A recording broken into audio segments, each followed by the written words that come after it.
இந்த எல்லா மகத்தான மனிதர்களையும் குறித்து குறிப்பிட்டு கூறும்படிக்கு நம்முடைய காலை ஆராதனையின் பெரும்பான்மையான நேரத்தை நாம் எடுத்துக்கொள்வோம். அவர்கள் சோதனைகளினூடாக சென்று தேவனை கண்டனர். அவர்கள் சோதனைகளினூடாக சென்று தூதர்களை கண்டனர். அவர்கள் சோதனைகளினூடாக சென்று வெளிப்பாடுகளை பெற்று அடையாளங்களையும் அற்புதங்களையும் மற்ற காரியங்களையும் கண்டனர்.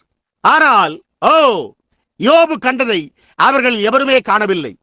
அந்த எல்லா மனிதர்களுமே தூதர்களை கண்ட பிறகு, தேவனை கண்ட பிறகு, அந்த மற்ற எல்லா காரியங்களையும் கண்ட பிறகும் அவர்கள் கல்லறைக்கு அப்பால் அவர்களுக்கு நம்பிக்கைகளை அளிக்கும்படியான எந்த காரியத்தையுமே ஒருபோதும் காணவில்லை. ஆனால் யோபுவோ உயிர்த்தெழுதலை கண்டானே, அவன் ஈஸ்டரை கண்டான். அவன் ஒவ்வொரு இருதயத்தையும் தேற்றுகிற அந்த காரியத்தை கண்டான்.